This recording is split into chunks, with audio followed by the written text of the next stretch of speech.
Excellencies, colleagues, friends, a warm welcome to the International Peace Institute. I'm Zeid Hussein, the president of IPI, and together with the NDC Partnership, I would like to welcome you all, a warm welcome. I would like to also thank our esteemed speakers for being here with us, despite their busy agenda. And I'm delighted to welcome President Mary Robinson, the former President of Ireland, the former High Commissioner for Human Rights, and the Chair of the Elders. I would also like to welcome the Honourable Minister of Natural Resources and Environment of Samoa, Toile Sisulu, Cedric Schuster. We are delighted to have you with us, sir. We're also delighted to have the former president of Mongolia, Elbedorj Tsakhiya, and His Excellency, the Prime Minister of St. Martin, Luke Merzelina, as well as the Deputy Prime Minister of St. Martin, His Excellency Patrice Gamba Jr. We also have with us the Minister of Tuvalu Home Affairs, the Honorable Dr. Maina Talia. And as well, I should mention, of course, our distinguished IPI board member, Mads Nipper, who is also with us on the panel, along with Mary Robinson. In Lewis Carroll's famous book, Alice's Adventures in Wonderland, the Cheshire Cat says, if you don't know where you're going, any road will get you there. In other words, when you lack a destination, any path taken is fine. Ladies and gentlemen, colleagues, we do have a destination. In our case, the Paris Agreement provides us with a guiding star to limit the temperature increase to 1.5 degrees centigrade beyond pre-industrial levels, or at least well below 2 degrees centigrade. Yet, at moments such as these, with multiple and escalating conflicts in various areas around the world, and amid the aftershocks of the COVID pandemic, it feels that the global community has lost its direction.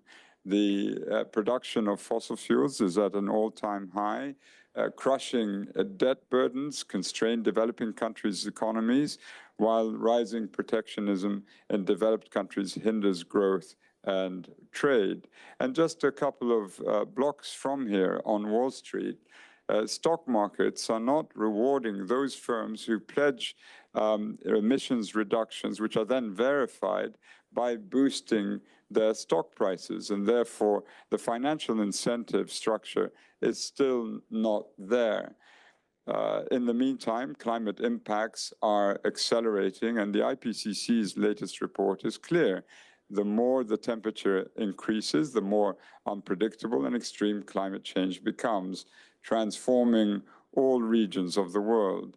Approximately 3.5 million people are living in highly vulnerable contexts and are already exposed to acute food and water insecurity, among other extreme risks.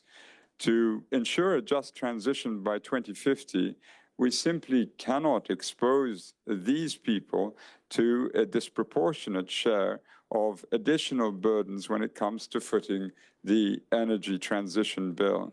It is incumbent on the other half of humanity, and particularly us, the wealthiest, to do much more.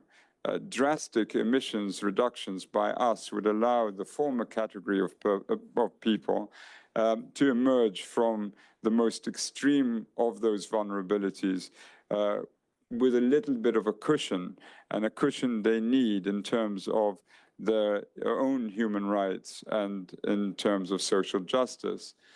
Moreover, to triple renewable energy as called for in the UAE consensus adopted at COP28 last year, we need an investment of at least $4 trillion US dollars a year. To date, we haven't even reached a third of that amount. The private sector, including the financial industry, needs to rapidly step up and scale up. In addressing the climate crisis, we need to make sure the energy transition is forward-looking and visionary by protecting our biodiversity and its stewards, and ensuring that critical minerals are mined with all the safeguards in place. Excellencies, dear friends, we are in a grave dilemma. How do we ensure the sum total of the actions and commitments of governments and the private sector, when added together, truly gets us where we need to go? And that is why we have today's discussion, and it is truly important. And we're privileged to be joined by distinguished leaders from both governments and the private sector. First, we are honored to have with us, and I have mentioned him just now, the Honorable Minister of Natural Resources and Environment, Tolia Sisulu Cedric Schuster, to deliver welcoming remarks. Sir, you have the floor.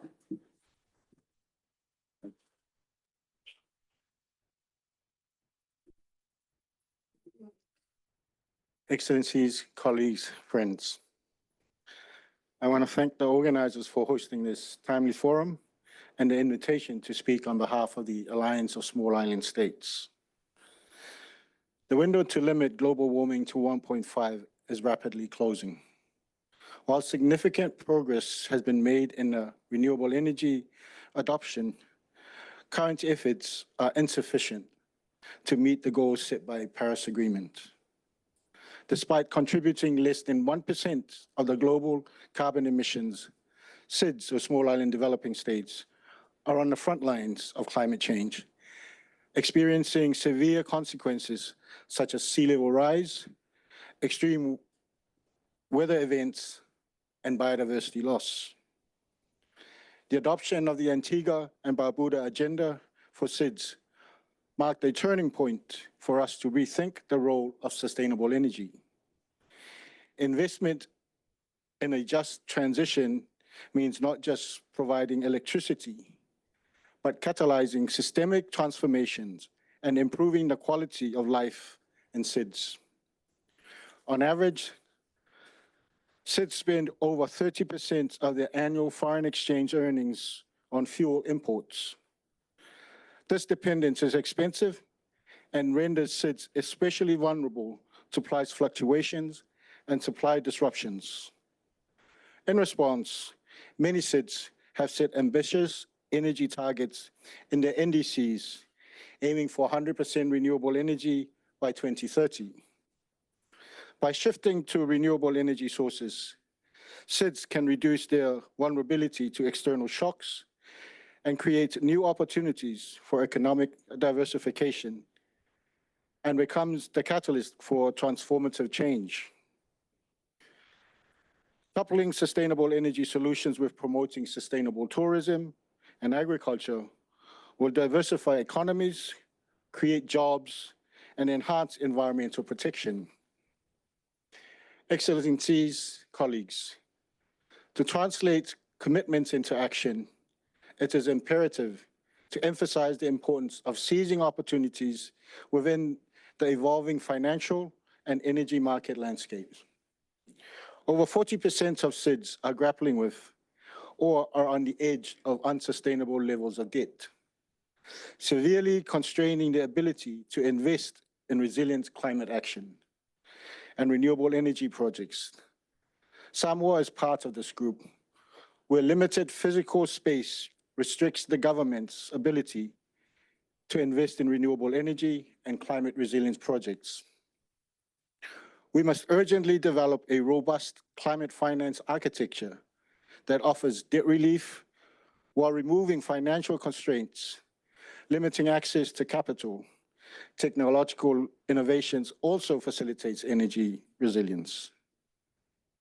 To accelerate just transition, digitalization, AI, and data analytics play an important role in the entire energy value chain by ensuring optimized off-grid solution, enabling data-driven policymaking, and optimizing energy planning such as through smart grid optimization, pay-as-you-go systems, and peer-to-peer trading.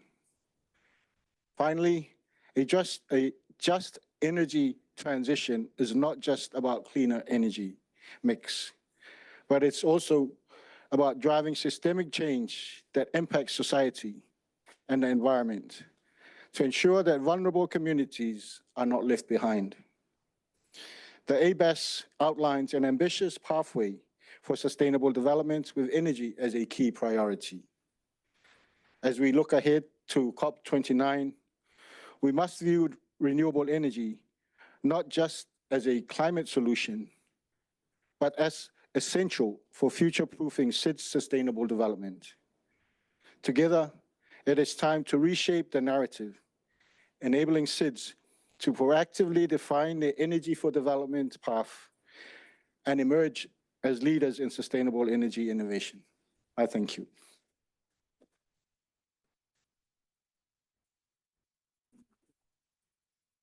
Thank you, Honourable Minister, and I am now delighted to turn to our panelists and this discussion that we'll have by offering each panelist a few questions to answer and then opening up the floor to all of you. I've already said that we're honoured to have Mary Robinson, the former President of Ireland and Chair of the Elders, and Mads Nipper, Group President and CEO of Ørsted and member of the IPI board.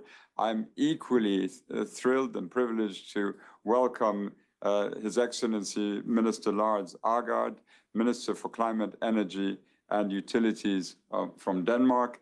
And we have the Minister of the Environment and Climate Change of Brazil, Marina Silva, who should be joining us shortly, as well as Selwyn Hart, the Secretary General Special Envoy, but he'll come at a later time in these proceedings.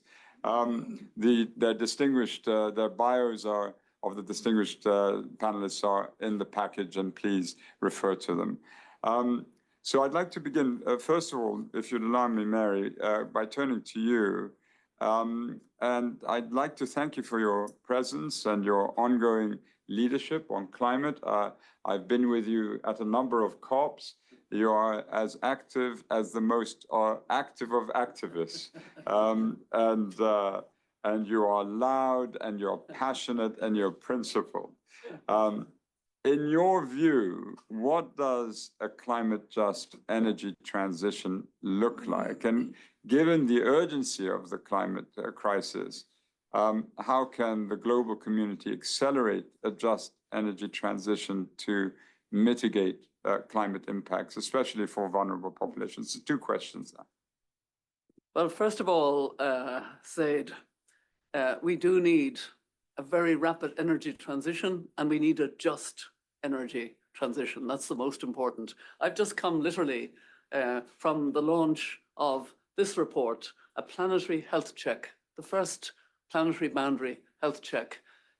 It's the work of Johan Rockström and the Potsdam Institute. They've now got the resources to do this every year. They used to do about a planetary boundary update every 7 years.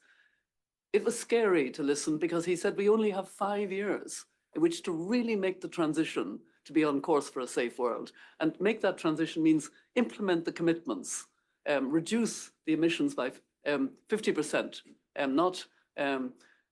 I know Ireland, which thinks it's a good climate country now, and I'm very proud of my country in so many ways, but we're on course for a 29% reduction at the moment, not 50%. And in fact, it's 51% for EU countries. So we need a climate-just energy transition, and that means it has to be a just transition out of fossil fuels as rapidly as possible, and those who built their economies on fossil fuel must move much more rapidly, and we must understand some of the needs of developing countries that transition is more difficult. We also need to transition into affordable, accessible clean energy. Not clean energy, affordable, accessible clean energy. And we should be aware of the need to bring in incentives to make it affordable and accessible in certain circumstances, the need for huge approaches to investment. I think we should be collectively ashamed that Africa, with all its renewable energy potential, with all its critical minerals that are supplying the power for the renewable energy revolution globally only attracted 1 to 2% of installations last year. So we need the justice. And I'd also like, obviously, to see women get more of the jobs. Now, women are getting about 30% of the jobs in clean energy. They used to get, 30%, which is more than they used to get in fossil fuel, which is about 20%. But still, if there are green jobs and women are building resilience in their communities, we need more support for them. So on your second part of your question, how can the global community accelerate a just energy transition in the next 18 months? You know, the truth is, so much is riding on this moment. The Secretary General's recent extreme heat report was frightening, and people are dying of heat very significantly, and they're also being affected hugely by flooding. One of my reference points, actually, to be honest, because it's a very good reference point, is the Self-Employed Women's Association in India. 2.9 million members all over India, 18 states in India. And it was founded by an elder, by Ila Bhatt. I loved Ila Bhatt. She died 2 years ago, and I've kind of taken over a kind of godmother of Sewa to help them. And they're a wonderful organization, but they keep me posted on the heat and on the flooding and all the impacts that they suffer. You know, it's just constant now. And that's the problem. We're pushing the planetary boundaries to the brink. And so, you know, the 1.5 degrees will be won or lost in the 2020s, before 2030. This is the 5 years that we have. I've actually suggested to President Lula, when I met him in Brasilia last month, I happened to be at a meeting where he brought the three organs of state, the executive, legislative, and judiciary together. Marina Silva, whom I hope will join us, gave a wonderful speech to open it, and they signed a document together. And then I happened to meet him after that, because he's chair of the G20. Immediately after that, it was a good opportunity. And I actually said to him, it would be a very good idea if he would have a climate scientist, and he has a wonderful climate scientist who's one of our guardians of planetary boundaries, Carlos Nobre. And if you could ask Carlos Nobre to open the heads of state G20 meeting, just have him present for about 15 minutes the kind of planetary health check that we heard today. I want heads of state to understand how little time we have, how perilous it is in many ways, but also we know what we need to do. It's not that we don't have the possibilities of knowing. It's the time that is the factor. So it's important that we don't backtrack on commitments, and it's also extremely important that we get the money resources, because the renewable energy is the expensive upfront cost. And this was well pointed out by the minister, that the debt problems of countries can be a very big problem. And just one other word, we also need to resource clean energy and nature. Biodiversity is our strongest natural defense against climate change.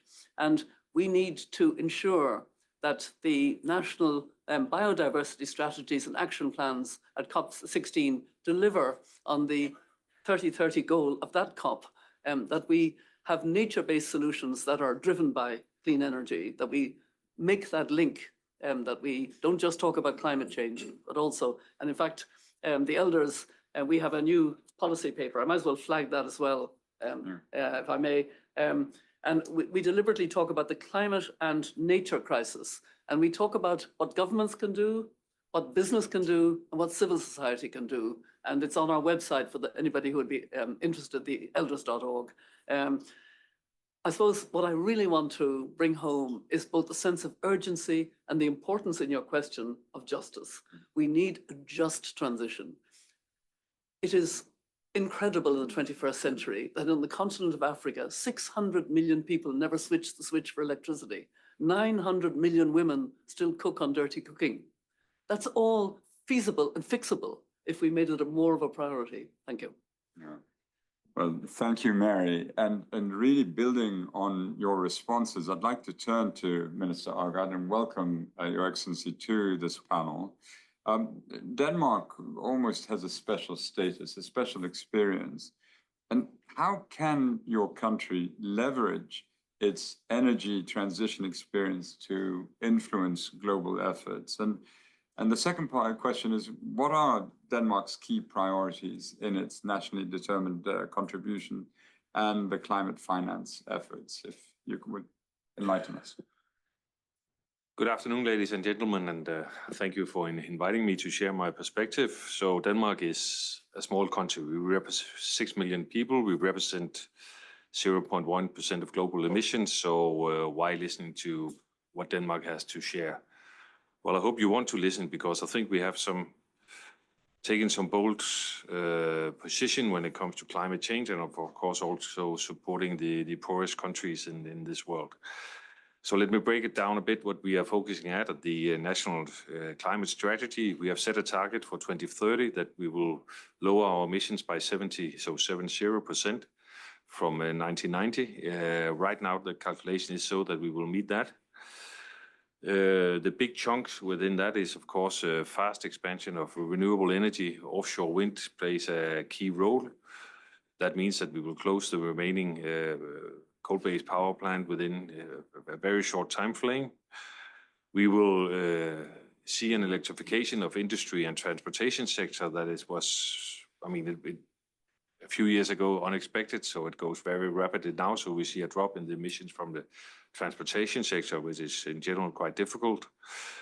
We will introduce the world first carbon tax on the agricultural sector on the non-energy related emissions from that sector. And I think everybody that follows European politics will know that handling the emissions from the agricultural sector is a quite tricky issue, but we managed to maybe, and Mary, that's part of what you were focusing at. We managed that because we invited the environmental NGO and the representative from the agricultural sector into forming an agreement where both parties could see that the result was beneficial for biodiversity, for climate, of course, but also for the farmers, so they could see a future for not being traditional farmers, but being farmers that will in future have the task of handling nature and not just producing food.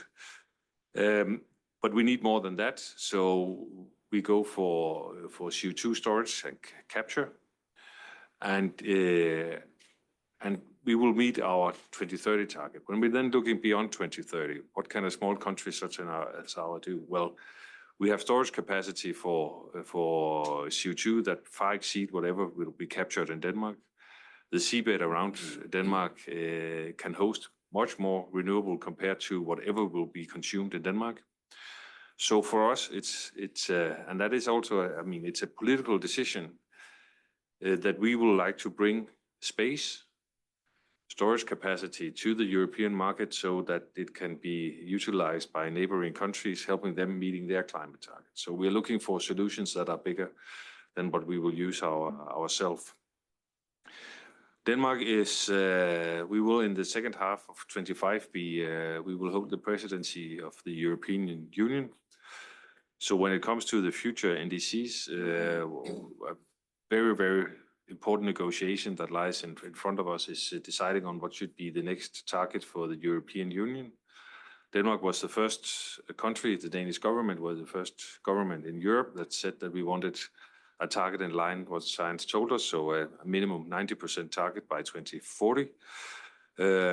Right now, we are 6 countries now that have joined that pledge.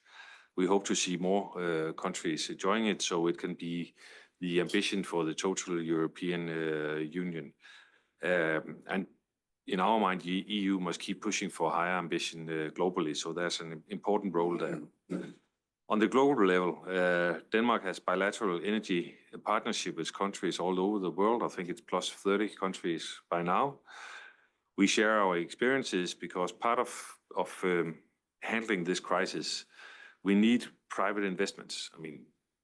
Public money cannot do the job alone. So we need to create a situation where private investments can go also to the poorer countries. And in order to do that, of course, financial institutions can help, but you must also have regulation in those countries that made it possible for private capital to go in that direction. So part of what we are doing is we try to share our experiences on how we have regulated within renewable. Offshore wind is a major issue for us, but it could also be in other areas such as biomethane, energy efficiency, and so on, to help other countries create a framework where investments can go from the private sector in these areas. At COP29, well, we need to agree on a new climate financial target. In our mind, it should be ambitious. It should be a tool for pushing for green transition forward in developing countries. And we will also contribute by our public money, but we need broader shoulders to reach to the scale needed. That means that all countries with capacity to help should contribute. And as I mentioned, we should also mobilize private finance from all sources so that we can meet the needs that are tremendously big in this world. So I hope by this I have given you a little insight in the priorities for our government. We hope that with our effort, our commitment, that we can bring solutions to the table and push ambition high to a larger extent than our small population allow us to. Thank you. Thank you, Lars, for those responses. I'd like to turn now to Mads. Mads, the importance of the private sector is a given in terms of succeeding with a just energy transition. In your experience, how can we energize greater corporate engagement in decarbonization efforts? How can corporate leaders address pushback regarding the integration of ESG, which stands for environmental and social governance frameworks, into business decisions? There is a very discernible pushback, especially in this country, and make the argument that ESG is good for business. You have the floor. Yes, thanks very much, Zeid, and thanks a lot for allowing me to represent the private sector. As a matter of fact, I may actually be a really poor representative for the private sector because our business model as Ørsted is decarbonization. We build, invest in, and operate renewable energy at scale, and we're the world's largest offshore wind developer with more than 2,000 turbines at sea and a total of 15 gigawatts in operation already. And the second reason why I'm not a great representative is because I also come from the tiny country called Denmark, and therefore we are punching way above our weight class here. But to make you a little bit more comfortable, only a minority of our investments actually go into Denmark, but we take that as an offspring, where I will praise the Danish government for several decades for having created the foundations for rolling out renewable energy, including back in 1991 to build the world's largest first offshore wind farm, also happening to be by the country or company that I work for. Now, to start with a piece of good news, because I could certainly give you all the bare arguments why renewable energy looks into a more difficult and not more prosperous near-term future, but we don't have that time. So let me start by something which hopefully is encouraging for the audience and for all of us. Ørsted is a member of something called CEO Climate Leaders Alliance, where I'm personally representing the company. And we are 131 companies, globally companies, with a total turnover of $4 trillion and a total market capitalization of $9 trillion. And we are between 5 and 10% of total emissions if you count scope 1 to 3. Over the past 3 years, this group of companies, who, by the way, have done financially better on average than the global population of large cap companies, have reduced emissions by 10%, not compared to a longer dated year back, but have in absolute terms reduced by 10%, which is more than any sizable country on the planet. And therefore, that is a point that is more than 1 gigawatt or gigaton of saved emissions from 131 companies. That shows that corporates who put their mind to it, their dedication to it, and their money to it can indeed reduce, and probably faster than most countries can do. And that's why the private sector is absolutely essential. So is the investment from private sector. And we need to ensure that we do take investments to a totally different level than today. An offspring for that, because as was also said previously, I think Mary mentioned it, the fuel of renewable energy is capital. And for up until a couple of years back, we got used to the fact that capital was free. Ladies and gentlemen, that's not the case anymore. And at the same time, especially for wind, which is the biggest of the renewable technologies, closely followed by solar, obviously, the global wind industry is also not financially generally doing very well. So therefore, the investment scale is absolutely massive. And we need to create those foundations. Countries can put very tangible renewable energy targets behind their NDCs. So next time around, we will need to see what is each country's contribution to the tripling of renewable energy that we committed to last year, but also what are the investment plans and what are the tangible regulatory frameworks that need to be put in place. And the good news is that doesn't necessarily need to be subsidies. Yes, some emerging technologies such as green hydrogen or green hydrogen fuels need to be subsidized. Otherwise, they will never gain scale, and that's a promise. They need to be subsidized to bridge near-term the cost gap to gray hydrogen. But existing technologies do not need to be subsidized. But what we do need to do, because we were dearly reminded that in the post-COVID period, that we could see extreme swings in inflation, extreme swings in cost of capital. What we do need to do in public-private partnerships is to help each other de-risk and share the risk of that investment, which typically will live for 30 to 40 years. But please, states and governments, don't mistake de-risking for subsidies. Because if de-risking doesn't happen, guess what? Major investors, and we invest north of $5 billion every year in renewable energy. If we don't share that risk, what will companies like mine do? We will build in a risk premium into that price of renewable energy, which will then be paid by consumers, no matter whether that risk materializes or not.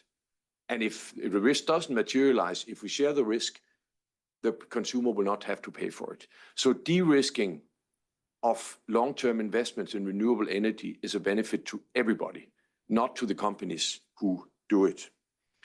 Now, it's not only about building renewable energy, it's also about decarbonizing what we do. And I'll finish by saying that we have lots of initiatives. We commit to biodiversity protection. We spend, even though no government gives us credit for it anywhere in the world, we spend more than $10 million on every single wind farm we build to protect ocean biodiversity. We have a firm commitment that every single wind farm we commission from 2030 will be net biodiversity positive, because as was said, biodiversity is the strongest natural defense we have. But also to decarbonize, for example, wind is very steel intensive. We use hundreds of thousands of tons of steel to build offshore wind farms. And we commit to also, with companies like Dillinger, to decarbonize the steel industry and to make those upfront investments by committing to offtake. And those are the kinds of commitments we need to see. We need off-takers commit to the supply chain that there will be a market for green technologies. Otherwise, also that will not happen. But we can do it. But please, if anything takes away, if you are heads of countries or states, ensure that the NDCs become tangible also in terms of regulatory support, and be open to help de-risking, because it is a benefit to everybody. Thank you. Thank you, Mads, for that impassioned intervention. Since we still don't have Minister Silva with us and the Special Envoy of the Secretary General, Selwyn Hart, I will pose a couple of general questions to all three panelists, and then when Minister Silva emerges, we will turn to her. in making your comments, you make them with so much cogency and clarity. One of the very obvious features of any COP these days is almost on a daily basis, you'll have declarations made by industries, various industries, often by a collection of countries, declarations and pledges and commitments. And if I can speak just as someone from the lay public, a non-scientist, someone who's not in the climate change industry, the impression is that there's a great deal of greenwashing taking place even in that context. How do we push back against this sort of marketing of intention that never really materializes, where essentially we're deceiving our own people, we're deceiving the global community, we're deceiving the most vulnerable, and that how do we transform it into climate action that is genuine and effective on the part of those who claim it but don't seem to do it? And perhaps could I start with you, Mary, and then we go, or should I start left to right, right to left, left to right? I'll start with you, Mary. Okay. Well, I do agree that, I do agree that the issue of greenwashing is a very important one and that we need more transparency and more accountability. The SG had a task force, a high-level task force, reporting on this, showing the measures that are needed. It's a matter of ensuring that we have that transparency and accountability, and it's not by any manner of means there yet. And I can tell you, I saw an example through a research project that I was aware of in Senegal of tree planting. Nobody cared about the trees. Thousands of trees were planted, they died because it was the wrong land, etc. All of them to be accounted for. So there is a real, and I know that there are very good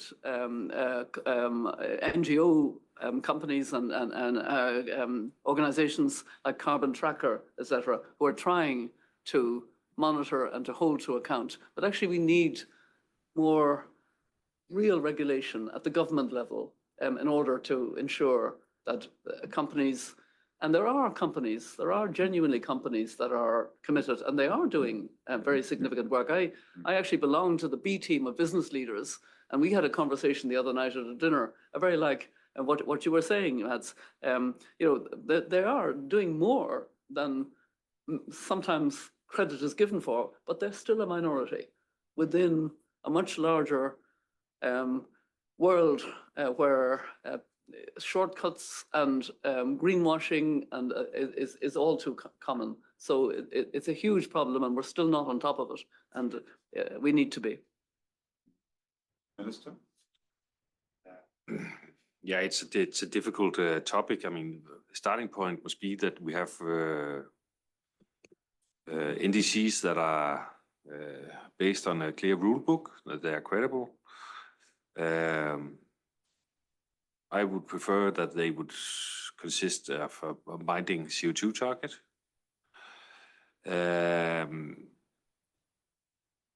And then when it comes to industry, I think we need to recognize that we need change at industrial scale, meaning that we must have industry invited into the dialogue.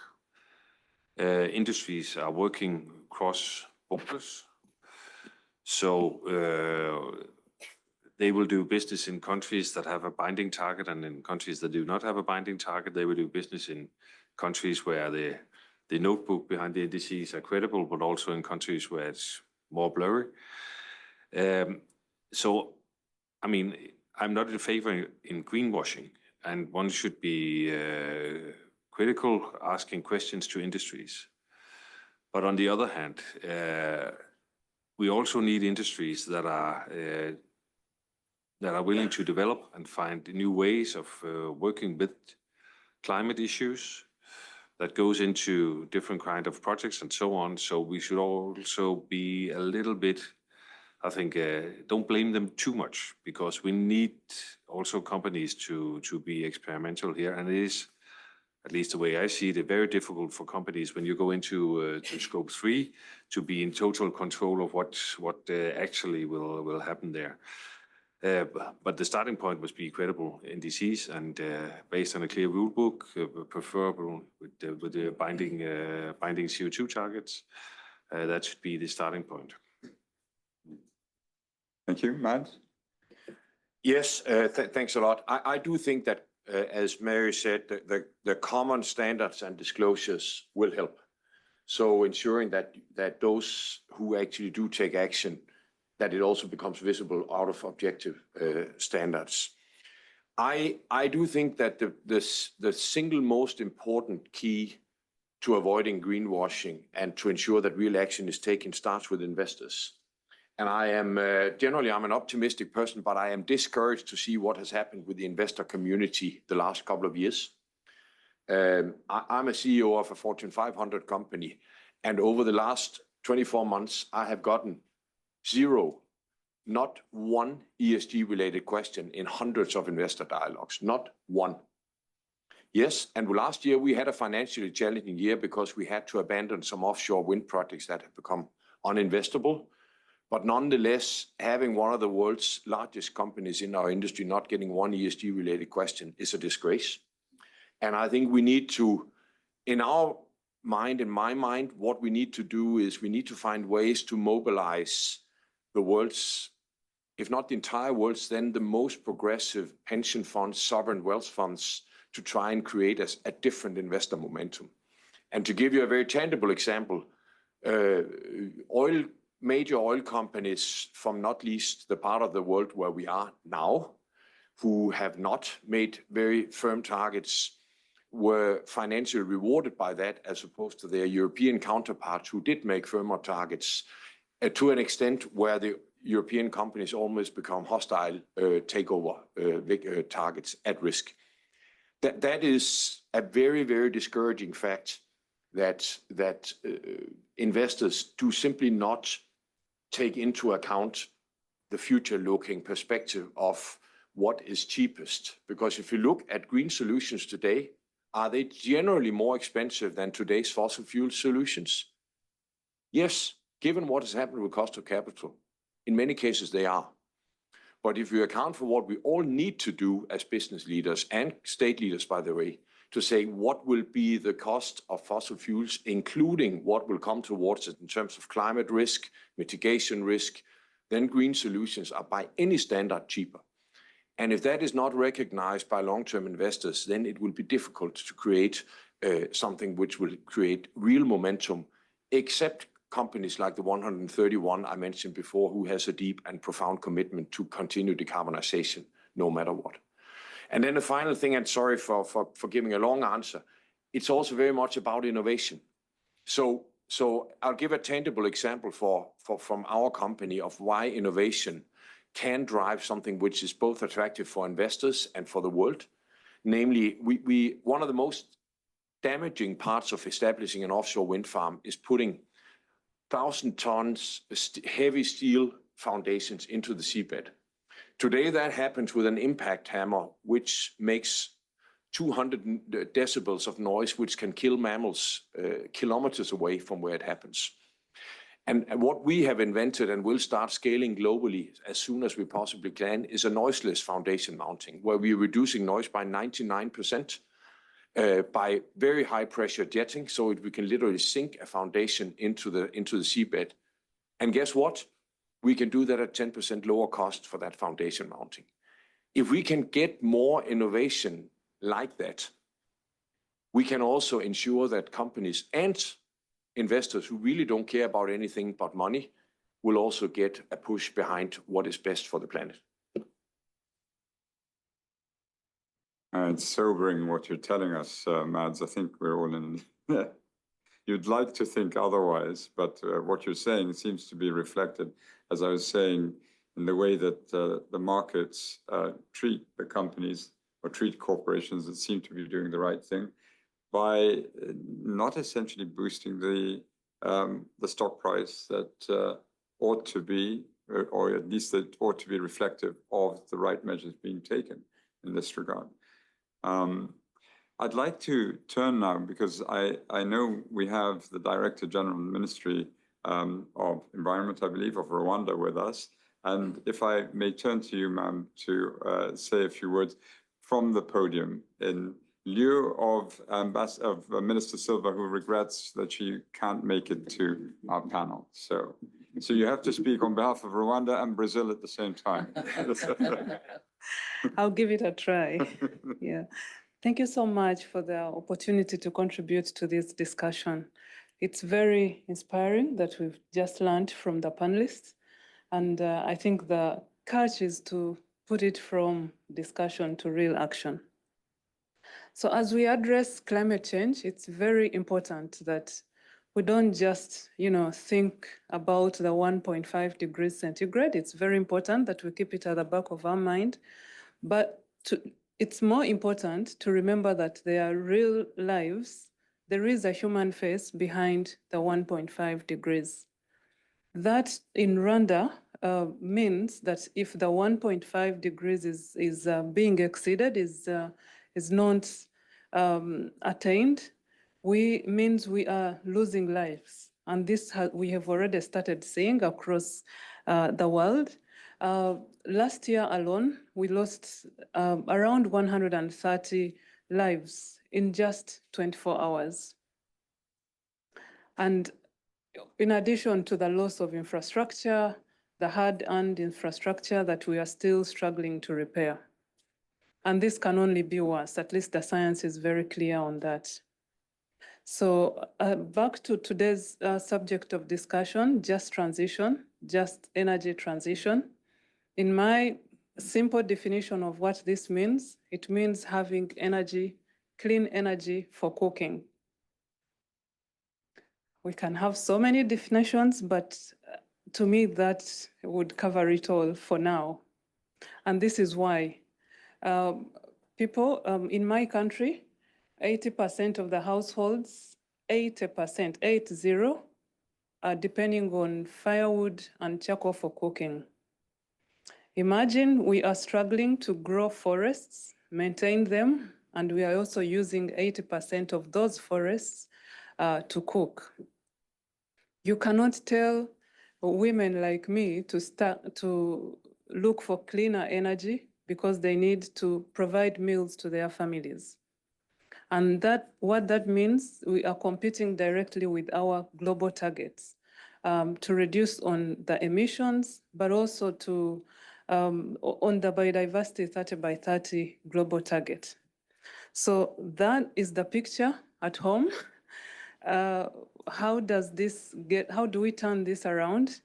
We have an opportunity in including a just energy transition in the currently updated NDC 3.0 and the NBSAP.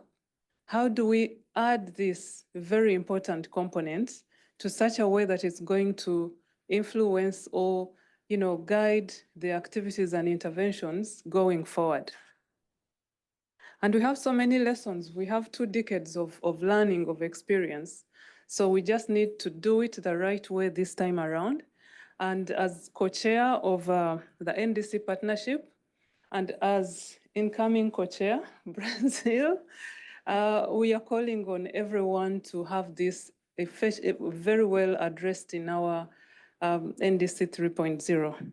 We're working with the NDC Partnership to have our NDCs updated and updated in time, but it's important that we do it collectively so as to have collective results. So we believe this can be done, and we are looking forward to more of such ambitious NDCs.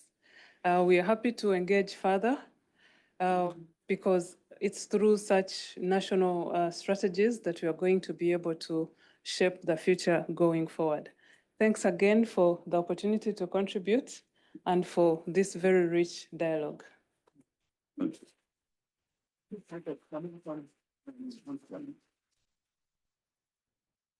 I'd just like to make a supportive comment on what the Director General from Rwanda said about clean cooking.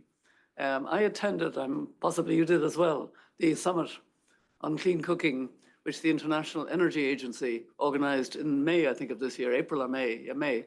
And the astonishing figure we got was it would only take $4 billion a year over the next 8 years, I think it was, or 5 years, 8 years, for that problem to be resolved for developing countries.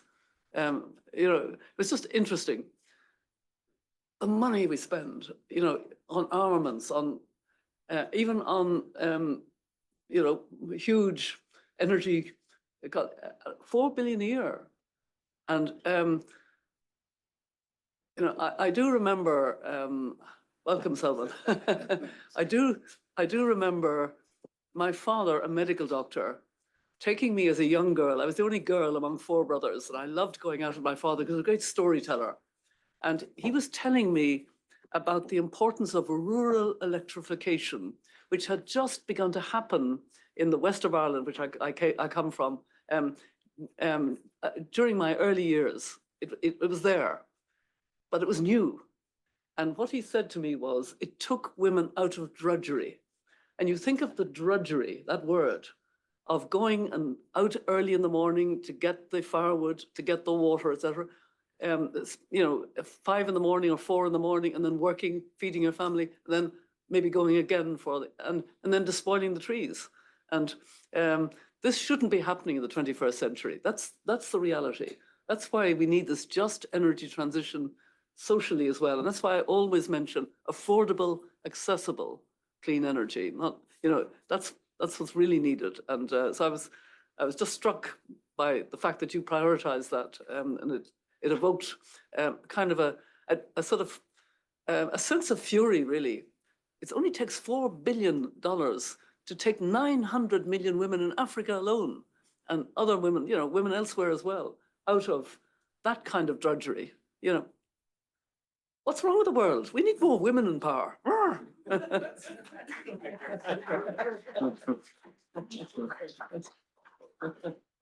As you've just seen, we've been joined on the panel by Assistant Secretary General Selwyn Hart, who is the Special Advisor to the UN Secretary General on Climate Action and Just Transition.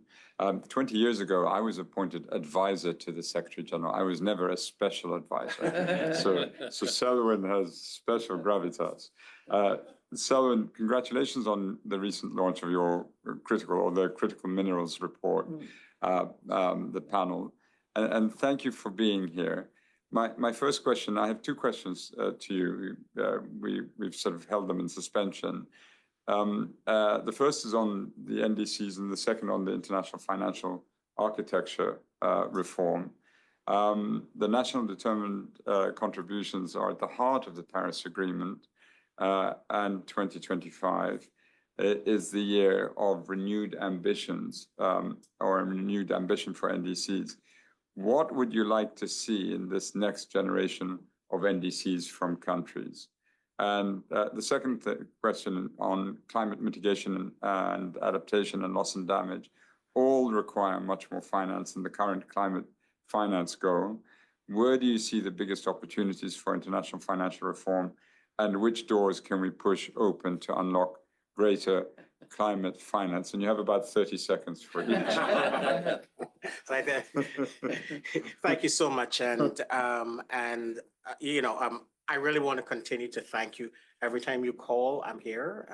So I'm always there when you call, because you have this amazing ability to bring the right stakeholders together to have the types of conversations that we need to have. And Mary, I agree with everything that you just said. The reality is that we are really at a critical moment in our fight against the climate crisis. And I always like to now start with a positive reflection on where we are, which is in no way to underestimate the enormity of the task ahead of us. In 2015, when we finalized the Paris Agreement, we were heading towards 4 degrees Celsius of warming. Coming out of Glasgow, we were, and Camilla, I'm pointing at you, heading to just under 3, right? Right now, we are 2 point something, right? 2.7, I Yeah, heard. yeah. 2.7. 2.7, 2.4. We're nowhere close to where we need to be to limit warming to 1.5 and to prevent the worst impacts of the climate crisis. But 1 year after Paris, we celebrated record installations of renewable energy, 180 gigawatts, and that year, 700,000 electric vehicles were sold. Last year, we installed 2.5 times that amount of solar and wind, 510 gigawatts, and close to 14 million EVs were sold globally. So the reality is that the pace of the transition to a renewables future is accelerating. But we have two really important unanswered questions that are related to your questions. One, we're not displacing fossil fuels fast enough to prevent the worst impacts of the climate crisis. And to date, the renewables revolution has really been a renewables revolution in the advanced economies in China. Last year, countries representing 2/3 of the global population attracted just 15% of clean energy investments. Their clean energy investments last year were at the same levels as they were in 2015 when the Paris Agreement was finalized. And that record 510 gigawatts of installed power, Africa, less than 2%. A country with 60% of the solar potential and 40% of the critical energy transition minerals needed for the transition. So we have a transition that is, and impacts are getting worse, and we're seeing it in real time around the world. So we have a transition that is accelerating, but it is not a fair transition. And many countries are not even in the race to net zero. They haven't even started the race to net zero. So if we are going to keep 1.5 within reach, we really need to ensure that fairness and equity is embedded in the transition.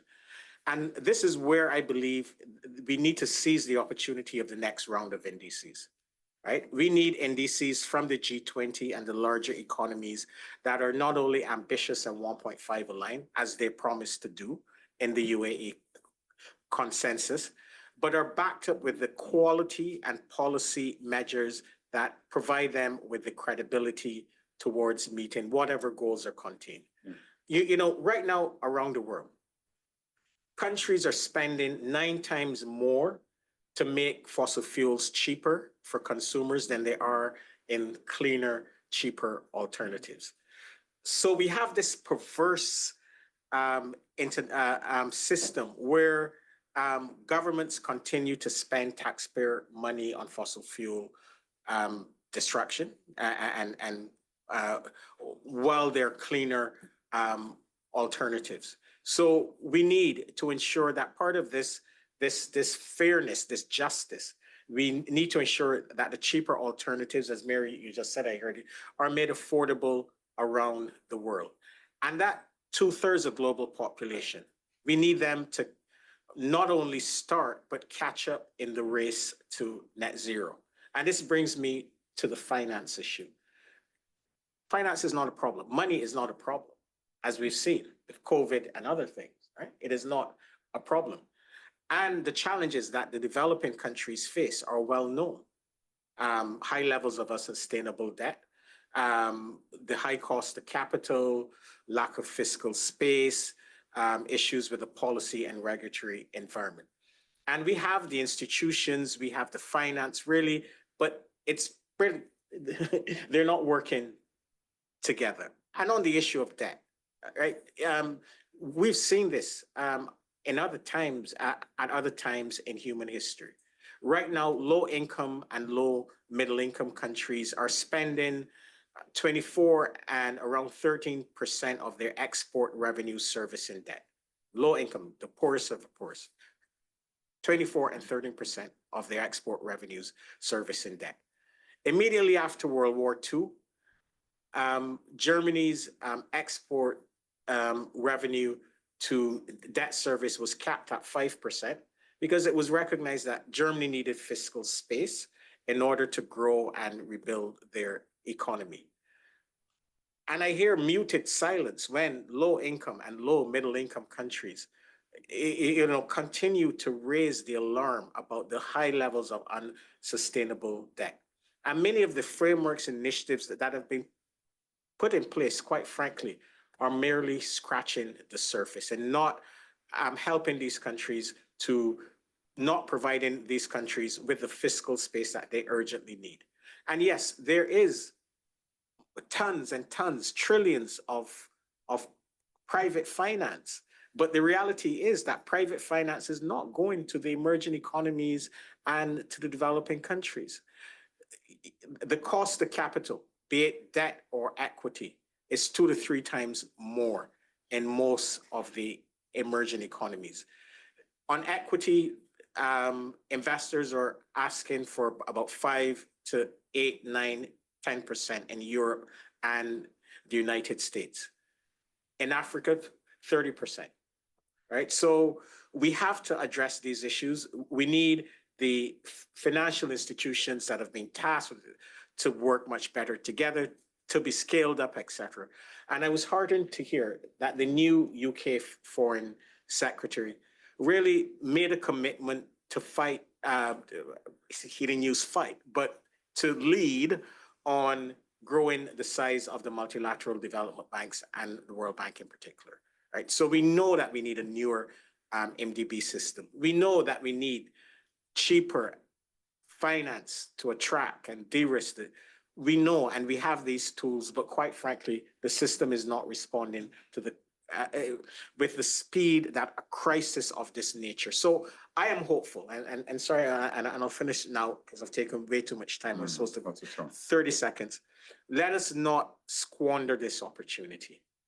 The technologies, as I said, have never been cheaper. The solutions have never been cheaper or more accessible. So let us not squander this opportunity, and let's use the moment of the NDCs really to set the direction of travel for the future. Wow. Wow, Selwyn, I've heard you speak so many times, and every time you leave us a little bit breathless.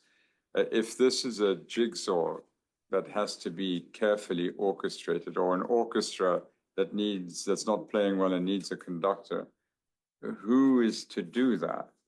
Is it a combination of high-income countries? Is it the UN itself? Who's going to put the jigsaws together? I believe that it has to be all of us, but we need leadership. And the reality is that there's a massive leadership vacuum. We know that within the G7, countries are focused on other priorities, but there is this, and I'll be very frank, I believe that there is this leadership vacuum among the advanced economies, but our world is changing, right? And maybe this is the moment when we see leaders emerge from other parts of the world, right?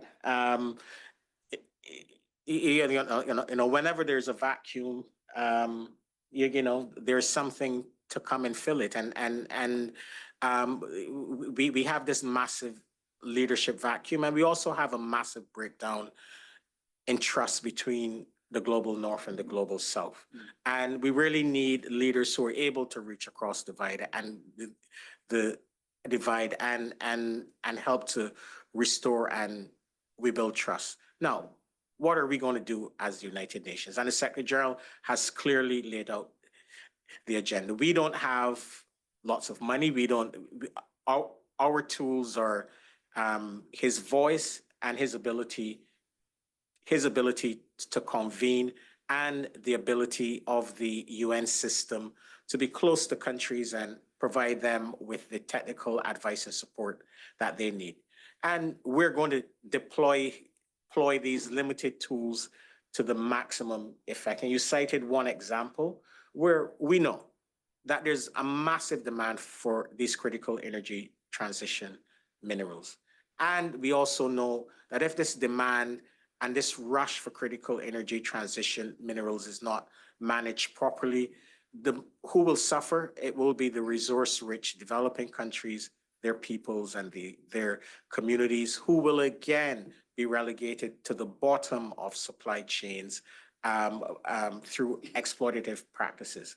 And this is one of the reasons why he convened this very diverse panel on critical energy transition minerals, really to address the range of issues from benefit sharing, increased benefit sharing and value addition, to some of the issues around enforcement of human rights and environmental standards, how to strengthen enforcement of these standards, but also how to address some of the gaps in governance at the international level related to critical energy transition minerals. These are the types of interventions that we will do. For difficult issues, we're complex issues. We will convene, we will try to find solutions, and we will try to inspire international cooperation.